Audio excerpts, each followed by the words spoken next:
नमः समय साराय स्वानुभूत्या चकासते चित्स्वभावाय भावाय सर्वे भावान्तराचि ध्रुवे अचले अरुअनुपम गति पाए हुए सब सिद्धि को मैं बंद श्रुत के बलि कथित को समय प्राव्रत को।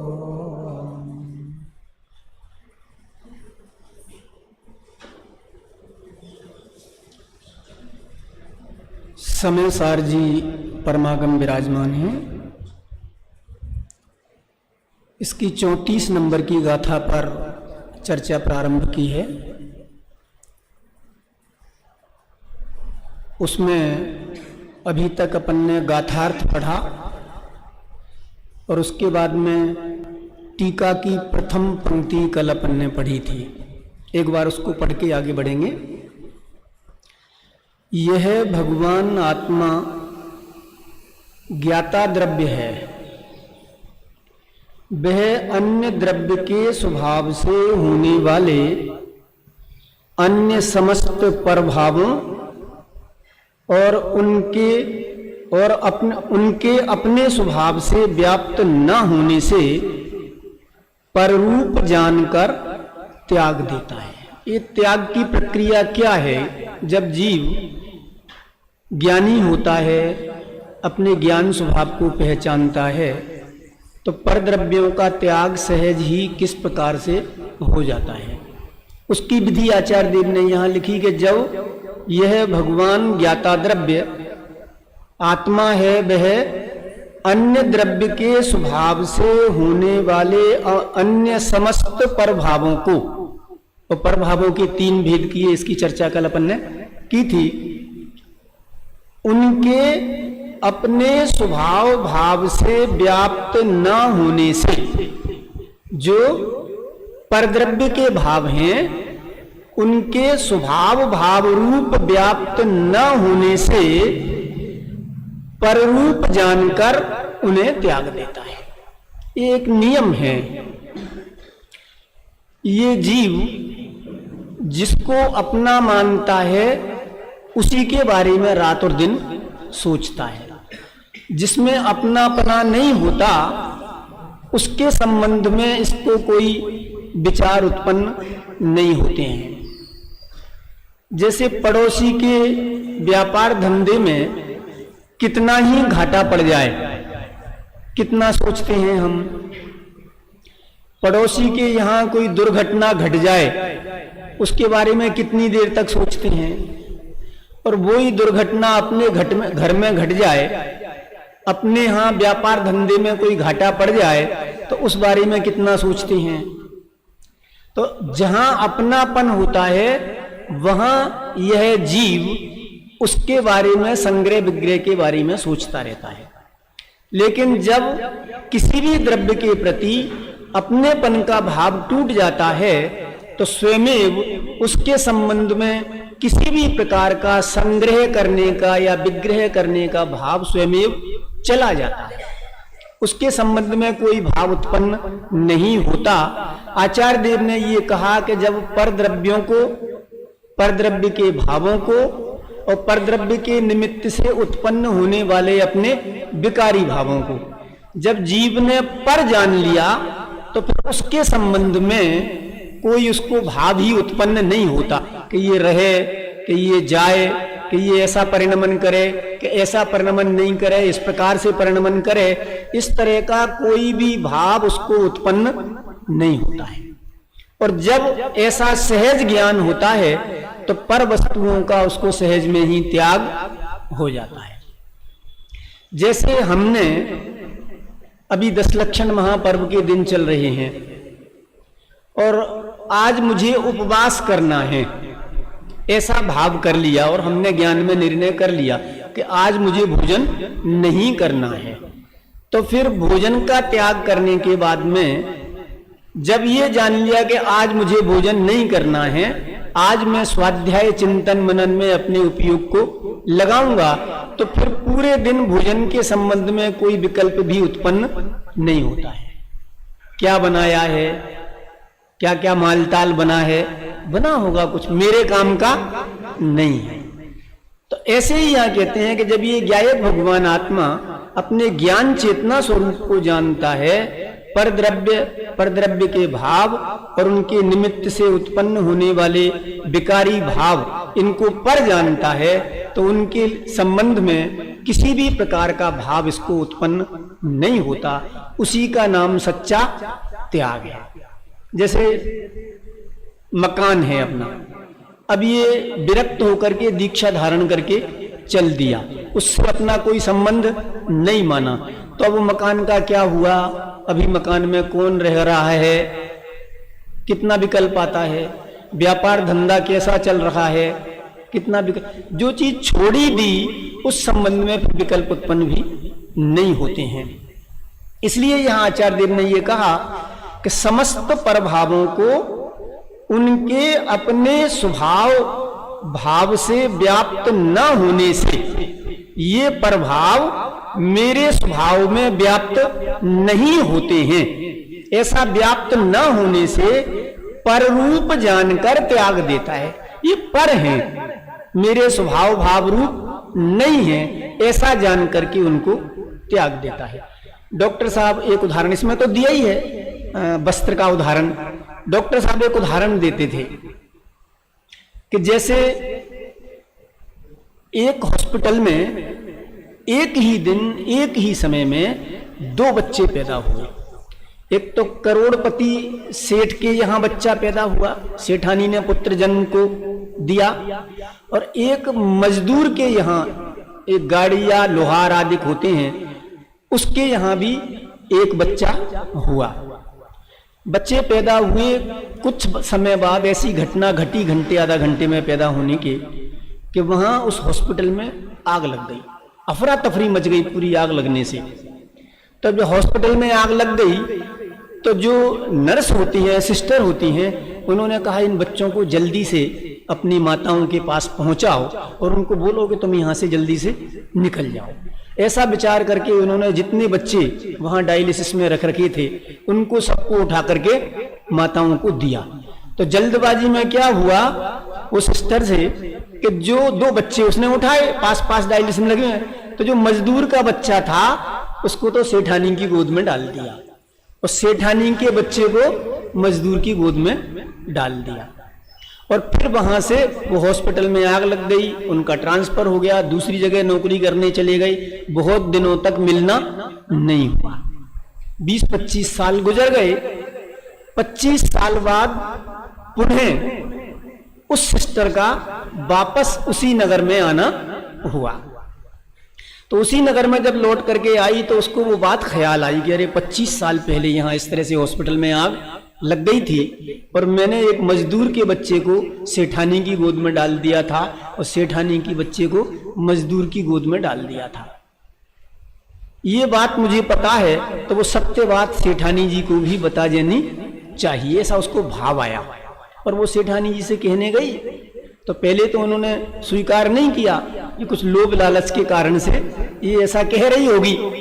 लेकिन जब उसने कहा मुझे आपसे कुछ दान दक्षिणा नहीं चाहिए, लेकिन मेरे मन में बहुत दिन से एक टीस थी, तकलीफ थी कि मेरे से बहुत बड़ी गलती हो गई है, उस गलती के दुख को मैं दूर करना चाहती हूं। बस आपको सुना करके आप मानना कि मत मानना, लेकिन सत्य ये है कि हॉस्पिटल में आग लग जाने के कारण से वो गलती से जो गाड़िया लोहार का बच्चा था वो आपकी गोद में डल गया और आपका बच्चा उस गाड़िया लोहार की गोद में डल गया। जब उसको इस बात पर भरोसा हुआ तो वो सेठानी के यहां वो गाड़िया लोहार का बच्चा 25 साल का हो गया, उसका पालन पोषण किया, जिसके लिए सर्वस्व समर्पण था। अभी उस बच्चे को देखा भी नहीं है, वो मिला भी नहीं है, उसकी तलाश जारी करवाई चारों तरफ नौकरों को भेजा कि जाओ वो गाड़िया लोहार कहीं मिले वहां उतना इस तरह का कोई बच्चा हो तो उसको ढूंढ के लाओ। लेकिन ये बच्चा जिसको 25 साल तक अपना जान करके पालन पोषण किया था, अब उस बच्चे के प्रति कितना अपनापन का भाव रहा। यद्यपि अभी रह वहीं रखा है, वो अभी घर से नहीं निकाला उसको, 25 वर्ष तक रखा है ना, एकदम कैसे निकाले, और अपना बच्चा भी नहीं मिला है, अभी वहीं रह रखा है, भोजन पानी भी दे रहे हैं। लेकिन पहले 10 रुपए मांगता था तो 100 रुपए देती थी, अब 100 रुपए मांगे तो 10 रुपए देती है। ये अंतर कहां से आया? क्यों? अभी तक उसको अपना जान रहे थे, और अब क्या हुआ? अरे ये मेरा नहीं है, ये तो गाड़िया लोहार का बेटा है। और जो अपना नहीं है, अभी मिला भी नहीं है, लेकिन उसके प्रति कितना अपनापन हो गया, रात और दिन उसके बारे में अपना चिंतन की धारा प्रकट हो जाती है। ऐसे ही यहां भी कहते हैं, वो तो 25 साल की बात थी, तो अनादिकाल निकल गए इस देह को और संयोगों को और रागादिक परिणामों को अपना मानते हुए। तो आचार्य देव कहते हैं अनादि से जिन परद्रव्य के भाव और परद्रव्य के निमित्त से उत्पन्न होने वाले अपने विकारी भाव, उनको ये जीव अपना मानता हुआ आया था, अपने गले से लगा रखा था, उसने छोड़ने के लिए तैयार नहीं था।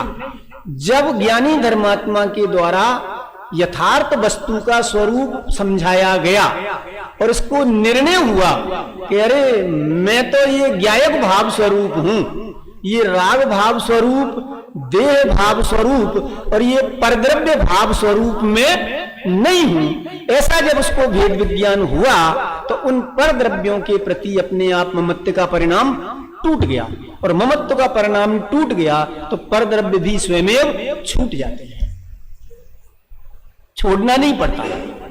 ये सहज प्रक्रिया है। वो बात यहां पर आचार्य देव ने देखो लिखी है, क्या लिखा कि अन्य द्रव्यों के स्वभाव से होने वाले अन्य समस्त पर भावों को उनके अपने स्वभाव भाव से व्याप्त न होने से, अर्थात वो जो उनका स्वभाव है वो मेरे स्वभाव में व्याप्त नहीं होता है, ऐसा अपने स्वभाव भाव से व्याप्त न होने से पररूप जानकर ये अपनी सत्ता को लिए हुए भिन्न ही रहता है, मेरे रूप मुझ रूप नहीं होता है।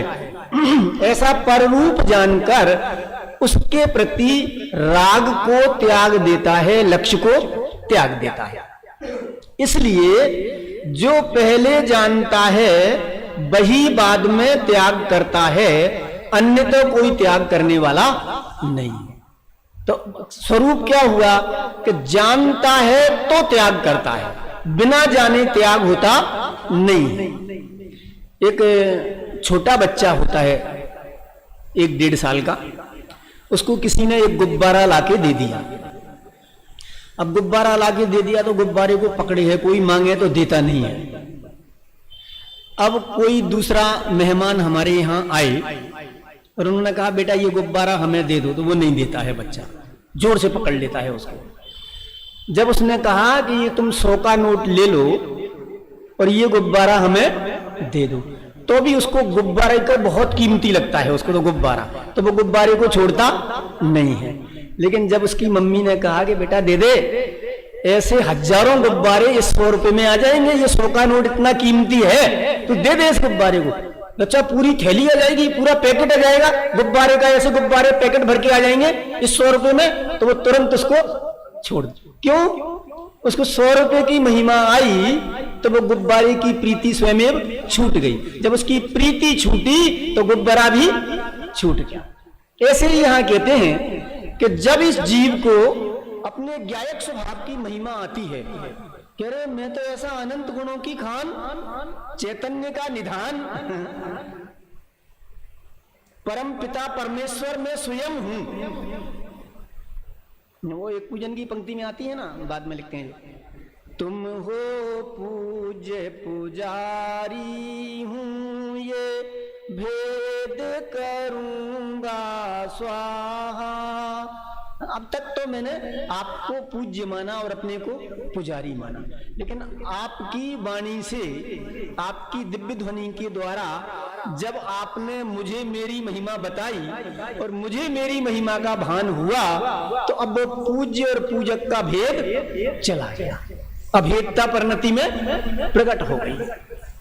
तो ऐसे ही आके 100 रुपए की जब महिमा जीव को आ जाती है तो वो गुब्बारा छूट जाता है उस छोटे से बच्चे का भी। तो जब जिस भव्य जीव को उस ज्ञायक भगवान आत्मा की महिमा आती है तो सहज में ही उसको जो गुब्बारे जैसे ये परद्रव्य हैं, देह हैं और रागादिक परिणाम हैं, उनके प्रति ममता का परिणाम छूट जाता है। और जब ममता छूट जाता है तो फिर अपने आप परद्रव्य छूटने योग्य छूट जाते हैं। फिर उनका क्या हुआ इसके बारे में उसको भाव ही उत्पन्न नहीं होता है। जैसे देखो एक उदाहरण, थोड़ा है तो गंदा लेकिन दे देता हूं आपको, थोड़ा वितरागता आएगी उससे। हमने भोजन किया बढ़िया बढ़िया, रसमलाई, रसगुल्ले, चमचम और जो जो भी जिसको पसंद है, हमने बढ़िया से बढ़िया भोजन किया। और भोजन हमने करने के बाद में क्या बनता है, उसका सप्त धातु बनती है, ठीक है ना। और उसका कुछ मूल तत्व तो शरीर ग्रहण कर लेता है और बाकी का मल बन करके त्याग देती है। अब हमने मल का त्याग कर दिया, क्या वो बढ़िया से बढ़िया व्यंजन खाए थे ना, रसगुल्ले, रसमलाई, चमचम, वो सब खाया था और उसका मल बन गया, उस मल का त्याग कर दिया।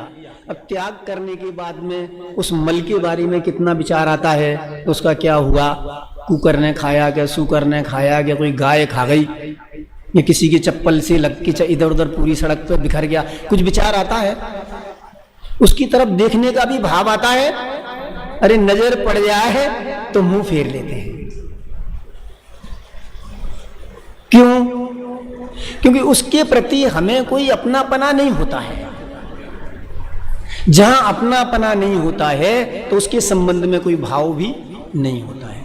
रहे तो रहे, जाए तो जाए, उससे कोई प्रयोजन नहीं है। ऐसे ही ज्ञानी धर्मात्मा को अपने चैतन्य स्वभावी आत्मा की महिमा आती है तो परिवार में धन को रहना हो तो रहे, जाना हो तो जाए, मकान को जैसा रहना है वैसा रहे, परिवार में जो जो जिसकी जैसी जैसी दशा होनी है वैसी हो, क्योंकि वो मुझरूप नहीं है और मैं उनरूप नहीं होता हूं।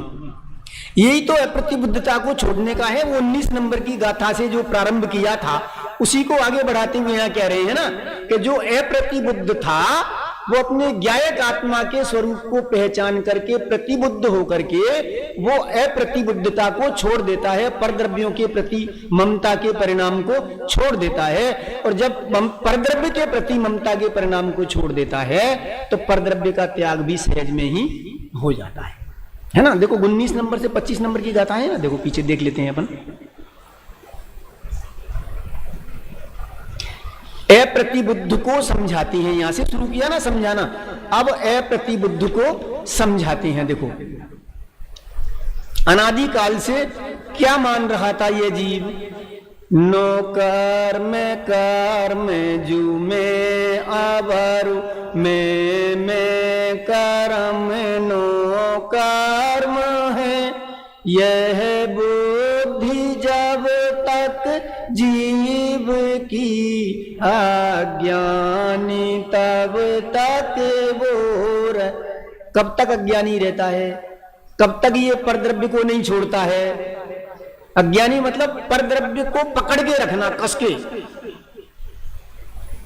मेरे बच्चे को कुछ हो नहीं जाए, मेरे बच्चे कहीं चले जाएं, चले नहीं जाएं, मेरे परिवार जन पे कोई कष्ट नहीं, 24 घंटे उनकी चिंता में मग्न रहता है। मेरे देह में कुछ नहीं हो जाए, मेरे को कोई बीमारी नहीं आ जाए, मेरा धन व्यापार नहीं घट जाए, मेरे व्यापार में घाटा नहीं पड़े, 24 घंटे जो उनको अपना मानता है। क्या लिखा है यहां पर, नो कर्म यानी शरीर और शरीर से संबंधित होने वाला जितना परिकर, स्त्री पुत्र कुटुंब मकान धन परिवार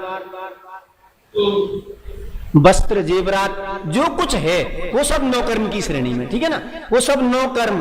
और कर्म यानी द्रव्य कर्म आदि 8 कर्म। नौ कर्म कर्म जू में, ये तो मैं हूं, अवरु मैं कर्म नौ कर्म हूं। वो द्रव्य कर्म और नो कर्म मैं हूं, और मैं द्रव्य कर्म नो कर्म रूप हूं। समझ में आया? द्रव्य कर्म नो कर्म मुझ रूप है, और मैं द्रव्य कर्म नो कर्म रूप हूं। यह बुद्धि जब तक जीव की अज्ञानी तब तक वो रहे। कब तक अज्ञान रहेगा? ये बुद्धि जब तक रहेगी, संयोग जब तक रहेगा तब तक अज्ञानी। ऐसा नहीं लिखा, क्या लिखा? उनमें अपने पने की बुद्धि कि मैं ये कर्म और नो कर्म रूप हूं, और ये कर्म और नो कर्म मुझ रूप हैं।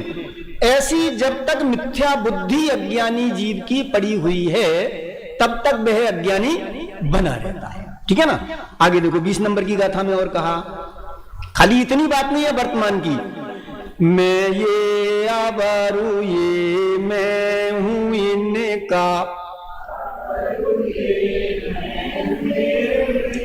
जो अन्य है पर द्रव्य मिश्र सचेत, अगर अचेत भी मेरा ही यह था पूर्व में, मैं इसी का गत काल में ये होगा मेरा भरू में, इसका हूंगा भावी में यथार्थ विकल्प ऐसा मूढ़ जीव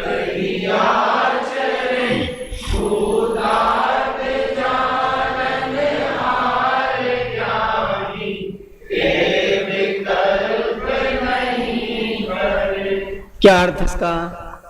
मैं ये मतलब बाहर के संयोग जो भी हैं, देह और अन्य संयोग और कर्म, मैं ये मतलब मैं ये है, मैं तो इन रूप हूं, मैं ये अबरू, मैं हूं इनका, मैं इनका हूं, ये मेरे हैं। मैं पहले कहा था ये मैं हूं, अब क्या कह रहे हैं? ये मेरे हैं। 19 नंबर की गाथा में क्या कहा था? ये मैं हूं, कर्म और नो कर्म मैं हूं, और मैं कर्म नो कर्म रूप हूं। एकत्व परिणाम, यहां ममत्व परिणाम बता रहे हैं इस गाथा में। वहां एकत्व बताया था, यहां ममत्व परिणाम बता रहे हैं। यहां क्या कह रहे हैं कि मैं तो ये हूं, और ये मेरे हैं। जो अन्य हैं पर द्रव्य मिश्र सचित्त अगर अचित्त भी, जितने भी सचित्त और अचित्त, अचित्त यानी धन मकान दुकान टेबल कुर्सी, जितनी भी जिनमें जीव नहीं पाया जाता है वो अचित्त पदार्थ, और सचित्त यानी परिवारजन, हाथी घोड़ा और जो भी सेवर नौकर चाकर, जितने भी जीव सहित देहधारी जीव हैं वो सब सचित्त। समझ में ना? तो जितने भी ये सचित्त और अचित्त द्रव्य हैं ये मेरे हैं, मैं इनका हूं। ये भूतकाल में मेरे थे, मैं इनका था। ये भविष्य काल में मेरे होंगे, मैं इनका होऊंगा। अनादि से ये बुद्धि चल रही है कि नहीं चल रही? तभी तो ये संसार चक्र चल रहा है ना। यदि ये बुद्धि पर में अपने पने की बुद्धि नहीं होती, अपने में अपनापना आ गया होता, तो ये संसार चक्र मिट गया होता। हम भी सिद्धालय में सिद्ध भगवान बन के विराजमान होते और निरंतर शादी अनंत सुख का भोग कर रहे होते। तो ये जब तक बुद्धि है तब तक ये जीव अज्ञानी बना रहता है। तो अब यहां प्रश्न ये है कि क्या करें ज्ञानी बनने के लिए? क्या छोड़ें, क्या त्यागें, कितना दान दें, कितने उपवास करें, क्या उपाय करें? तो आचार्य देव कह रहे हैं कि हमने क्या कहा था तुमसे कि जब तक पर द्रव्यों में ये मैं हूं ये बुद्धि है, तो क्या करो कि ये मैं नहीं हूं, मैं तो मैं ही हूं, बस ऐसी बुद्धि करो। नहीं आया समझ में? क्या कहा? अभी तक देह है सोई मैं हूं, मैं नहीं हूं तो देह है तो मैं तो नहीं हूं, ये छूट जाएगी, ये बात सही है, ये तो यहीं पड़ी रहती है, लेकिन मैं इसको छोड़ करके चला जाता हूं। तो मैं तो नहीं हूं ये, लेकिन आखिरकार जब तक साथ में है तब तक है तो मेरी ना। ये 4 प्रकार की भूलें करता है जीव। एकत्व, ममत्व, कर्तत्व और भोक्तृत्व। समझ में ना? तो या तो करता है कि ये है सोई मैं हूं, और कदाचित किसी तरह से इसको दृष्टांत से समझाया जाए कि देखो तुम रूप कहां हुए, ये तो भिन्न है ना, तो फिर ये थोड़ा सा हट करके यहां आ जाता है मैं तो नहीं हूं, लेकिन मेरा तो है ना, है तो मेरी दे, आपकी है क्या? मेरी नहीं है तो मेरे ही संयोग में तो है। ये स्त्री पुत्र परिवार धन मकान दुकान ये मेहनत करके मैंने ही तो कमाया है, कर्तापन, और फिर इस धन को मैं कहीं भी खर्च कर सकता हूं ना, ये भोक्तापन। एकत्व, ममत्व, कर्तत्व, भोक्तृत्व, ये निरंतर जीव की पर द्रव्य के साथ एकत्व, ममत्व, कर्तत्व, भोक्तृत्व की बुद्धि चलती रहती है। तो यहां ये कहते हैं कि जब इसको भेद विज्ञान हुआ, आगे फिर 30, 31, 32 नंबर की गाथाओं में भेद विज्ञान, 31, 32, 33 नंबर की गाथाओं में जितेंद्रिय, जित मोह और क्षीण मोह, ऐसे 3 गाथाओं के द्वारा ये मोह का अभाव करने की विधि यहां बताई। इसमें सारी प्रक्रियाएं पढ़ने जैसा है, अपन तो जिस विषय को ले रहे हैं उसी विषय पर आगे, लेकिन ये भूल क्यों चलती रही और ये त्याग कैसे होगा, उसके प्रकरण में भूल क्या थी कि भूल ये थी कि कर्म और नौ कर्म को इसने मैं, मेरे, उनका कर्ता और भोक्ता मान रखा था। जब ज्ञानी गुरु के द्वारा निरंतर समझाए जाने पर किसी भी प्रकार से समझ करके, 38 नंबर की गाथा की टीका है ना, ज्ञानी गुरु के द्वारा निरंतर समझाए जाने पर किसी भी प्रकार से समझ करके इसने पर लक्ष्य छोड़ करके अपने स्वरूप का लक्ष्य किया, तब से लेकर यह आत्मा ज्ञानी बन जाता है। और जब इसका ज्ञान भाव प्रकट हो जाता है और पर को पर रूप जान लेता है कि ये पर ना तो मैं हूं, ना मेरे हैं, ना मैं इनका करता हूं और ना मैं इनका भोगता हूं, ना तो मुझे ये सुख देते हैं और ना मुझे ये दुख देते हैं, इनके साथ में मेरा किसी भी प्रकार का कोई संबंध नहीं है। जब इस प्रकार का भेद विज्ञान होता है तो यहां ये कहते हैं कि जब अन्य द्रव्य के स्वभाव से होने वाले अन्य समस्त प्रभावों को उनके अपने स्वभाव भाव से व्याप्त न होने से पररूप जानकर, कि वो तो अपने स्वभाव भाव रूप रहते हैं, मेरे स्वभाव भाव रूप परिणमन नहीं करते हैं, ऐसा जान करके उनको त्याग देता है, मतलब उनके प्रति का राग त्याग देता है। जब राग छूटता है तो अपने आप पर वस्तु का त्याग हो जाता है। मैं स्वयं अपने जीवन की आपको घटना बताता हूं। 15-16 साल की उम्र थी मेरी, और आलू, जमीकंद आदि, लहसुन, प्याज सब खाता था मैं। हालांकि हमारा परिवार बहुत धार्मिक था, माताजी बहुत धार्मिक थी, बिना पूजन के भोजन नहीं करना, बिना मंदिर के भोजन नहीं देना, वो सब दशाएं थी। लेकिन अब पुत्र ब्याह हुए तो कुछ ऐसा ही होता है ना, खाते दे दो बेस्टों का नहीं, चलो भाई समझ जाएगा, तो खाते रहे हम। मैं कोटा आया, कोटा आने के बाद में युगल जी बाबूजी के प्रवचन सुनना प्रारंभ किया। तो एक दिन सब्जी मंडी से मैं आलू खरीद के लाया था। उस समय 1 रुपए के 2.5 किलो आलू आते थे। तो वो 2.5 किलो आलू में लेके आया 1 रुपए के, और आलू की सब्जी बनाई। और बाबूजी का प्रवचन, वो सब्जी बना करके जैसे ही मैंने गिलास तोड़ के मुंह में रखा, और वो प्रवचन की बात याद आई कि 1 आलू की सुई की नोक के बराबर हिस्से में अनंत निगोदिया जीव होते हैं। उसमें नहीं, 1 सुई की नोक के बराबर हिस्से में अनंत पुलवी होती है, एक पुलवी में अनेक शरीर होते हैं, और एक एक शरीर में अनंत अनंत निगोदिया जीव होते हैं। तो 1 आलू में कितने जीव होते होंगे? और अपन को ऐसे जीवों के खंड को खाने का भाव आता है, धिक्कार है ऐसी परिणति को। बस ऐसा ही भाव आया, तो जो मैंने कोर मुंह में रख रखा था वो अंदर नहीं गया, बाहर गया, नाली में थूका और उस सब्जी को रख दिया, और नमक मिर्ची पानी में घोल करके मैंने रोटी खाई। तो मैं क्या कहना चाहता हूं इस उदाहरण से, कि जब ये ज्ञान हुआ कि अरे ये अनंत निगोदिया जीव को तकलीफ पहुंचे अपने कारण से, ये अपने को शोभा देता नहीं है। ज्ञान में जैसे ही ये निर्णय हुआ तो फिर वो आलू आदि का त्याग हो गया कि करना पड़ा। आलू तो मुख्यतः से कहा जाता है, आलू, अरबी, मूली, गाजर, शकरकंद, अदरक, कच्ची हल्दी, ये सब उसी में आते हैं, उसी श्रेणी में।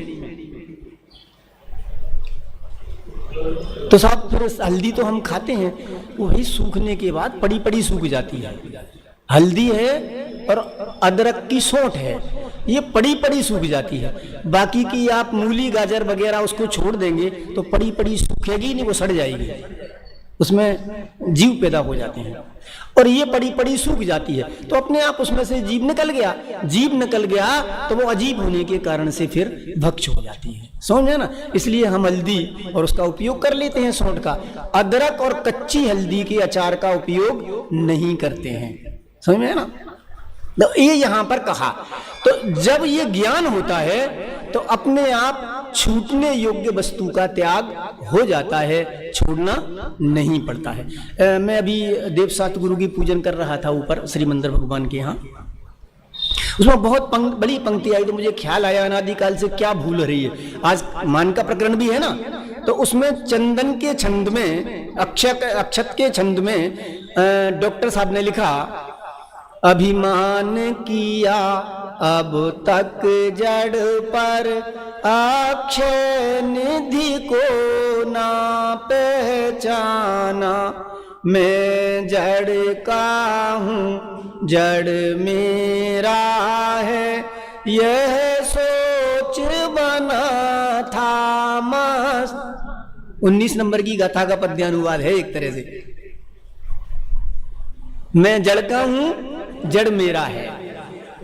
20, 21, 22 शब्द उसमें गर्भित है ना, उनका पद्यानुवाद है। ये मेरे हैं और मैं इनका हूं, ये भूतकाल में मेरे थे, मैं इनका होऊंगा, ये भविष्य काल में मेरे होंगे, मैं इनका होऊंगा। मैं जड़ का हूं जड़ मेरा है, यह सोच बना था मस्ताना, क्षत में विश्वास किया अब तक, अक्षत को प्रभु वर न जाना, अभिमान की आन मिटाने को, अक्षय निधि तुमको पहचाना। क्या भूल चल रही है? आज मार्दव धर्म का दिन है ना, आज के दिन मार्दव धर्म की चर्चा करते हैं ना, तो वही प्रकरण यहां भी है। ये अभिमान प्रकट क्यों होता है? ये अमार्दव भाव, अभिमान घमंड का भाव पैदा क्यों होता है? क्योंकि अनादिकाल से हमने जड़ पर द्रव्यों को अपना माना है, अभिमान किया। अरे मेरे करोड़ों रुपए का बैंक बैलेंस है, तुम्हारे जैसे 10-20 तो मेरे यहाँ नौकरी करते हैं, काई से बड़ा मानता है? अपने अनंत गुणों से अपने को बड़ा नहीं मानता। मैं अनंत ज्ञान स्वरूप हूं, अनंत दर्शन स्वरूप हूं, अनंत सुख स्वरूप हूं, अनंत वीर स्वरूप हूं, ऐसा कभी भाव आता है? और जिसके पास स्वामी जी के शब्दों में कहें 150 करोड़ की धूल इकट्ठी हो जाए तो मैं चौड़ा और बाजार से खड़ा, कितने दिन रहेगी? वो देखते देखते ही दोनों भाइयों में से एक कंगाल हो गया और एक अनेक गुना बढ़ गया।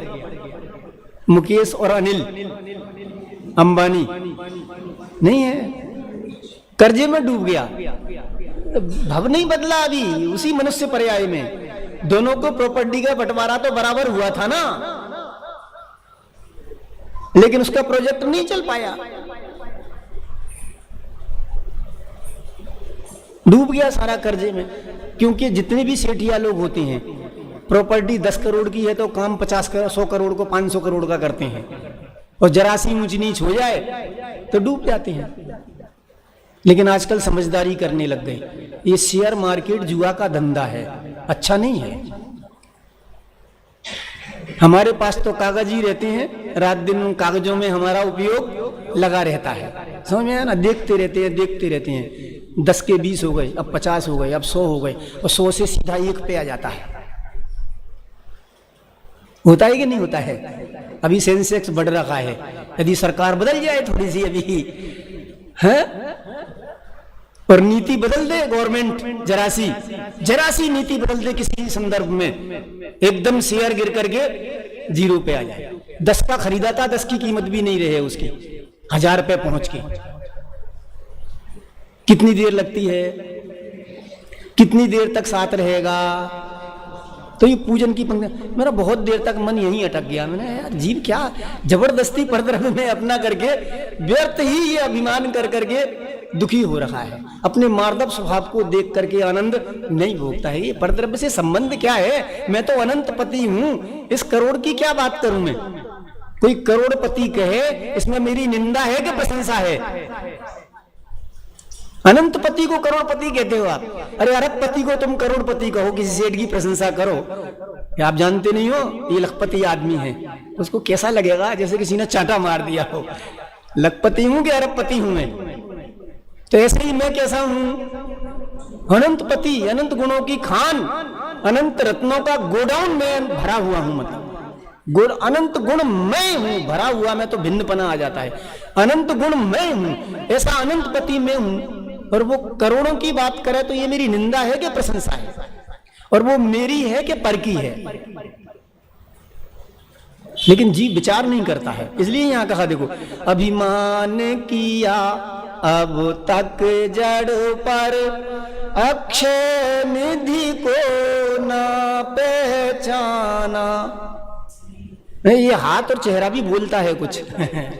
अक्षय निधि, कौन है अक्षय निधि? ये मैं हूं ना, चिदानंद चैतन्य परमात्मा।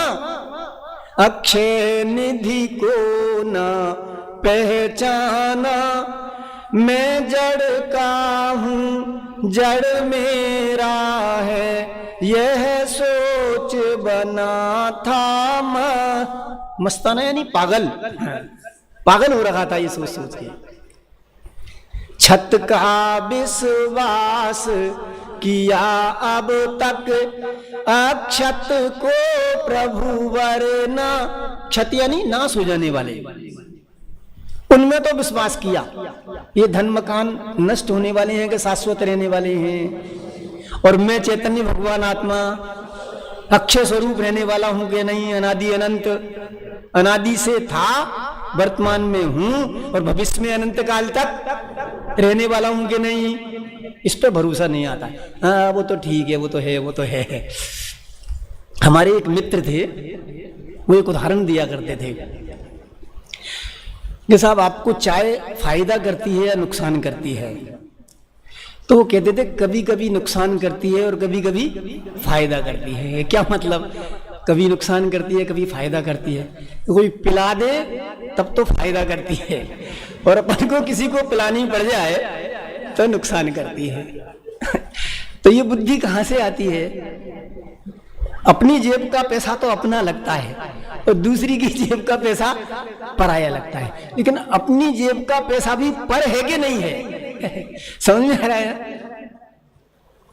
ये सदा नुकसानदायक ही है, वो फायदेदायक नहीं है। लेकिन बस अनादि से भ्रम बुद्धि पैदा हो गई, जीव को पर को अपना मान लिया, और दुखी हो रहा है पर को अपना मान करके। इसलिए डॉक्टर साहब बहुत सुंदर पंक्तियां लिखी, देखो, क्षत में विश्वास किया अब तक, अक्षत को प्रभु वर ना जाना। अरे अक्षय चैतन्य स्वरूप में अनंत गुणों की खान चिदानंद चैतन्य परमात्मा हाजरा हजूर विद्यमान हूं ना, उसकी हूं की हकार नहीं की। और जो मेरा ना है, ना होगा, ना भूतकाल में कभी हुआ, उसकी महिमा में मस्त रहा।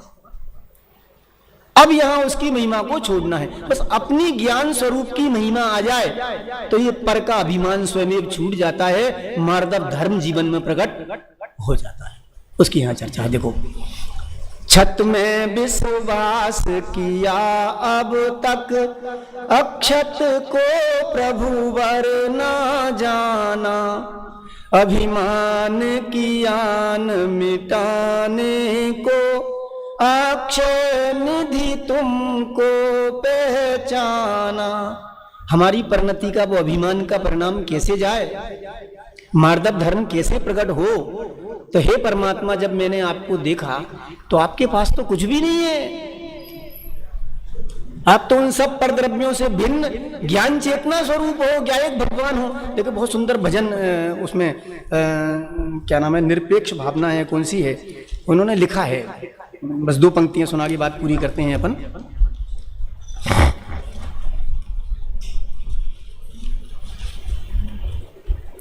कैसा हूं मैं, छेडाला में भी सिद्ध भगवान का स्वरूप बताया है, यहां भी रविंद्र जी ने रचना में इसमें लिखा है, ज्ञान शरीरी शरीरी प्रभु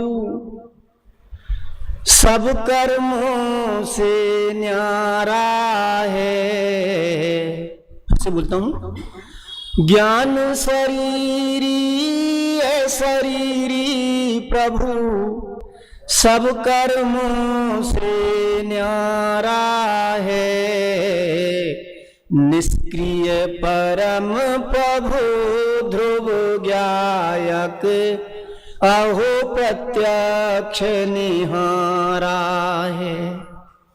रागादि दोषों से न्यारा पूर्ण ज्ञान में राज रहा।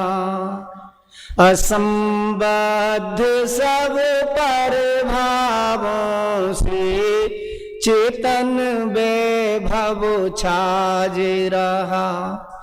बिन मूरत चिन्ह मूरति अनुपम ज्ञायक भाव सुमेरा है। भली भांति मैंने पहचाना ऐसा रूप सुमेरा है। काई के लिए पंक्ति सुनाई मैंने, ये पंक्ति आई थी ना अंत में, अभिमान की आन मिटाने को अक्षय निधि। अरे जब आपको देखा, ऐसा ही प्रभु मैं भी हूं, ये प्रतिबिंब सुमेरा है। भली भांति मैंने पहचाना ऐसा रूप सु में। कैसा रूप है उनका, क्या है सिद्ध भगवान के पास, कितना धन है, कितने पुत्र पुत्री हैं, कितनी पत्नियां हैं, कितने पति हैं, क्या है, मतलब जो भी अपन बाहर में मानते हैं, कितना है उनके पास। ज्ञान शरीरी है शरीरी, बस धुन बन जाए हमारे, ये गुनगुनाना चालू हो जाए दिन भर। ज्ञान शरीरी है शरीरी प्रभु सब कर्मों से न्यारा। आ गए ना, द्रव्य कर्म भाव कर्म नौ कर्म तीनों आ गए ना सब। ज्ञान शरीरी शरीरी प्रभु सब कर्मों से न्यारा है। निष्क्रिय परम प्रभु ध्रुव ज्ञायक अहो प्रत्यक्ष निहा। आपको देखा तो मुझे अपना स्वरूप दिख गया, आप जैसा ही तो हूं मैं। छेडाला में सिद्ध भगवान का स्वरूप बताया ना, कैसा बताया छेडाला में, बोलो किसको याद है। ज्ञान शरीरी त्रिविधि कर्म मल वर्जित सिद्ध महंता ते हैं निकाल आमल पर माता में भोगे शर्म यानी सुख, शर्म यानी लज्जा नहीं, अनंत सुख का भोग करते हैं। जैसे सिद्ध भगवान द्रव्य कर्म भाव कर्म और नौ कर्म से भिन्न ज्ञान शरीरी हैं, ज्ञान चेतना के घन पिंड हैं, ऐसा ही मैं भी अभी हूं। कब? अभी इसी समय। बस हूं की हकार आ जाए तो परिणति में ज्ञान की आनंद की धारा प्रवाहित होना आप कहीं कोई तकलीफ में हो, ये विचार करना, ये तो सब द्रव्य कर्म नो कर्म की दशा है। और जो रागादिक परिणाम हुआ वो भाव कर्म है। और मैं तो द्रव्य कर्म, भाव कर्म, त्रिविधि कर्म मल वर्जित। कब? अभी त्रिविधि कर्म मल वर्जित सिद्ध महंता। अरे ऐसे तीनों प्रकार के कर्मों से रहित हूं प्रभु, मुझे इसकी जरूरत नहीं है, इसका जो होना सो हो, मुझे इसकी परवाह नहीं है। वो एक भजन गाते रहते हैं सुमत जी, जो होना है सो हो ले भैया, चिंता नहीं करेंगे, अब हम सहज भय ना रुलें। जो होना हो सो हो, मेरे में तो कुछ होता नहीं है, मैं तो ध्रुव अक्रिय हूं ना, यहां लिखा ना निष्क्रिय ध्रुव परम प्रभु ज्ञायक। ये विशेषण दिए ना आत्मा के लिए, किसके लिए? सिद्ध भगवान के लिए नहीं है, ये मेरे लिए है। ये विशेषण ज्ञानियों ने मेरे लिए विशेषण दिए हैं कि मैं अक्रिय ध्रुव सहज परमात्मा हूं। अभी तो हूं ना, मेरे में तो कुछ होता नहीं है। और पर्याय में और संयोग में जो कुछ होता है मैं उस रूप हूं नहीं। तो होना है तो होता रहे, मुझे क्या तकलीफ है? अरे परद्रव्य में जो होना हो सो हो, लेकिन मैं भी नरक में चला जाऊं तो कैसा हूं? निष्क्रिय द्रव्य कर्म, भाव कर्म, नो कर्म से रहित, वहां भी हूं के नहीं हूं। वहां भी अभी वर्तमान में श्रेणिक राजा का जीव है ना प्रथम नरक में, क्या अनुभव करते हैं वहां? वो पर्यायगत दुख है, अभी वो दुख नहीं है ऐसा नहीं है, पर्यायगत दुख भी है, लेकिन दुख के बीच में वो अपने को अनंत गुणात्मक चिदानंद चैतन्य अनुभव कर लेते हैं। तो 6 महीने पहले से चारों ओर देवगण जाकर के उनकी दीवार बना देंगे एक, जिससे कोई उनको तकलीफ नहीं दे सके। 6 महीने पहले से उनका देवगण आकर के गर्भ कल्याणक से पहले वो 6 महीने पहले से रत्न बरसाना चालू कर देते हैं, तो उधर उनकी मारकाट भी बंद हो जाती है, तीर्थंकर जो होते हैं उनके। तो हो देह की दशा, जो होना हो सो हो, मैं थोड़ी देह हूं। इसी बल पर तो 3 दिन तक श्यालिनी भक्षण खाती करती रही और सुकमाल मुनिराज खड़े रहे।